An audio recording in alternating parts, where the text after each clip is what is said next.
जय श्री राम दोस्तों।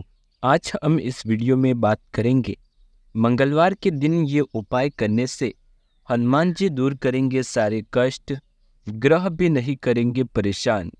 यदि आप ग्रह दोष से परेशान है तो मंगलवार के कुछ विशेष उपायों को अपनाकर हनुमान जी की कृपा प्राप्त की जा सकती है। भगवान हनुमान को प्रसन्न करने के लिए कुछ उपाय है।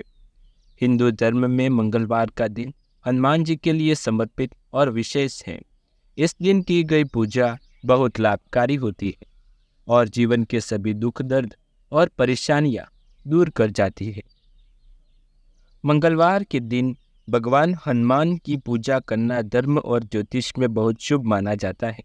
इस दिन बजरंगबली को चोला चढ़ाना, बेसन की कलची, मिठाई का भोग लगाना और हनुमान चालीसा का पाठ करना बहुत लाभकारी होता है। इससे हनुमान जी प्रसन्न होते हैं। हनुमान जी की कृपा से बिगड़े काम भी बनने लगते हैं। जीवन की सभी बाधाएं दूर और कठिनाइयां दूर हो जाती हैं। आइए जानते हैं धार्मिक ज्योतिष शास्त्र में बताए गए मंगलवार के उपाय और टोटकों के बारे में जो बेहद प्रभावशाली माने जाते हैं। वीडियो में आगे बढ़ने से पहले यदि आपने अभी तक हमारे चैनल हनुमान भक्ति को सब्सक्राइब नहीं किया तो दर्शकों सब्सक्राइब करके बेल आइकन ज़रूर दबाएं। कमेंट में जय श्री राम, जय हनुमान अवश्य लिखें। तो चलिए वीडियो में आगे बढ़ते हैं। शनि महादशा के दुष्प्रभाव से बचने के लिए यदि कुंडली में शनि दोष है, शनि की 7.5 ढैया या महादशा चल रही है और जीवन पर इसका बुरा प्रभाव पड़ रहा है तो पीले चंदन से राम का नाम लिखे तुलसी के 108 पत्तों पर रखकर उसकी माला बनाएं और बजरंगबली को पहनाएं। इससे शनि और राहु के नकारात्मक प्रभाव से राहत मिलेगी। बाधाएं और परेशानियां दूर करने के लिए मंगलवार की सुबह स्नान करने के बाद हनुमान मंदिर जाए और संकट मोचन के सामने दीपक जलाए, माला पहने, लड्डू चढ़ाए। फिर पूरी श्रद्धा के साथ जितनी बार संभव हो सके उतनी बार हनुमान चालीसा का पाठ करें।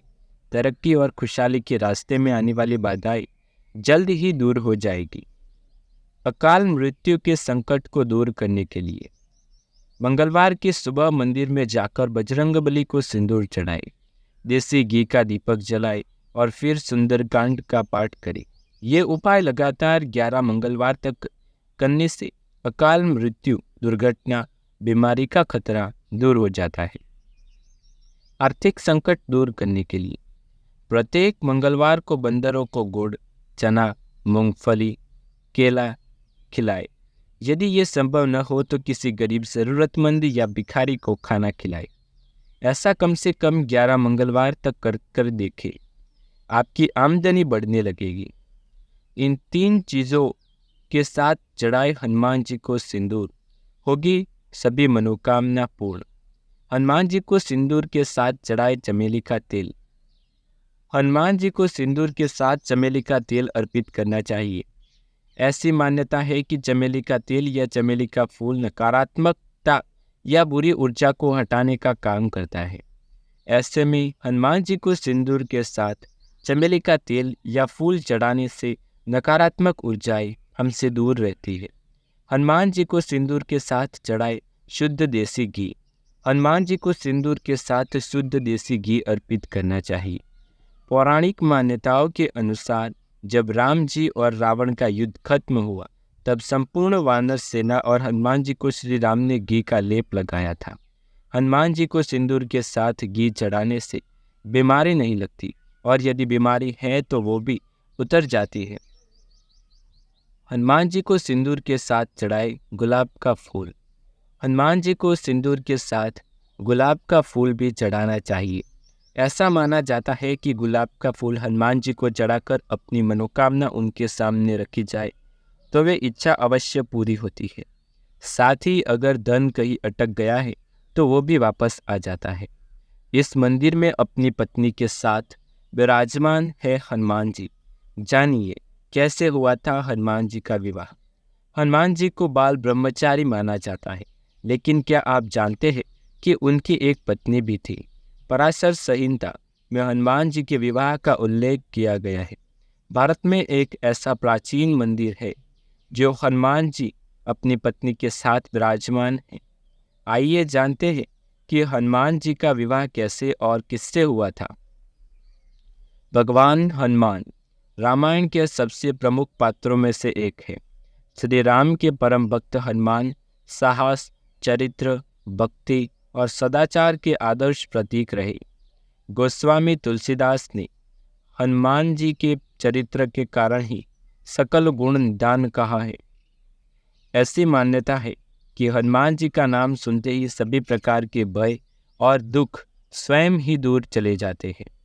रामायण और रामचरितमानस में भी हनुमान जी के ब्रह्मचारी होने का जिक्र बताया जाता है, लेकिन पराशर संहिता के अनुसार हनुमान जी का विवाह भी हुआ था, लेकिन इस विवाह के बाद भी हनुमान जी ब्रह्मचारी ही रहे। आइए जानें किन विशेष परिस्थितियों के चलते हनुमान जी को विवाह करना पड़ा था। यहाँ पत्नी संग होती है हनुमान पूजा। तेलंगाना के खम्मम जिले के येलनाडु गांव में हनुमान जी की पूजा उनकी पत्नी सुवर्चला के साथ की जाती है। यह मंदिर हैदराबाद से करीब 220 किलोमीटर की दूरी पर है। यह हनुमान जी और सुवर्चला का बहुत ही प्राचीन मंदिर है। साथ ही यह विश्व का इकलौता ऐसा मंदिर है जहां हनुमान जी की अपनी पत्नी के साथ प्रतिमा स्थापित है। इस मंदिर की बहुत मान्यता है। इस मंदिर के आदर्श के लिए दूर दूर से लोग आते हैं और इसके दर्शन करते हैं। साथ ही ज्येष्ठ शुद्ध दशमी को माता सुवर्चला और हनुमान जी के विवाह का उत्सव मनाया जाता है। विशेष परिस्थितियों में हुआ था हनुमान जी का विवाह। हनुमान जी का विवाह विशेष परिस्थितियों के चलते हुआ था। इसके पीछे एक रोचक कथा मिलती है। दरअसल सूर्य भगवान हनुमान जी के गुरु थे, जिनके पास 9 विद्याएं मौजूद थी। वह इन विद्याओं का ज्ञान हनुमान जी को देना चाहते थे। 5 विद्याएं तो उन्होंने हनुमान जी को सिखा दी, लेकिन अब अन्य 4 की बारी आई तो वे धर्म संकट में फंस गए, क्योंकि ये 4 विद्याएं सिर्फ विवाहित लोगों को ही दी जा सकती थी। समस्याओं के समाधान के लिए सूर्यदेव ने बजरंगबली को विवाह करने का सुझाव दिया। विवाह के बाद भी रहे ब्रह्मचारी। पहले तो हनुमान जी इस विवाह के लिए राजी नहीं हुए, लेकिन जब सूर्यदेव ने कहा कि ये कन्या तपस्या कर पूर्ण उनके तेज में ही विलीन हो जाएगी, तब हनुमान जी इस विवाह के लिए मान गए। तब जाकर उनकी विवाह सूर्यदेव की तपस्वी और तेजस्वी पुत्री सुवर्चला के साथ हुआ। हालांकि विवाह करने के बाद भी हनुमान जी ब्रह्मचारी ही रहे। विवाह के बाद सुवर्चला भी तपस्या में लीन हो गई। तो दर्शक मित्रों, आपको इससे पहले पता था कि हनुमान जी की पूजा भारत के एक विशेष मंदिर में होती है उनकी पत्नी के साथ। और कैसे लगे आपको मंगलवार के कुछ विशेष उपाय? कमेंट में जय श्री राम, जय हनुमान अवश्य लिखें। वीडियो को ज़्यादा से ज़्यादा लाइक शेयर करें। और दोस्तों, मिलते हैं अगले वीडियो में कुछ ऐसी ही नई जानकारी के साथ। हनुमान भक्ति को सब्सक्राइब करके बेल आइकन ज़रूर दबाएं। तब तक के लिए आप सभी को जय श्री राम।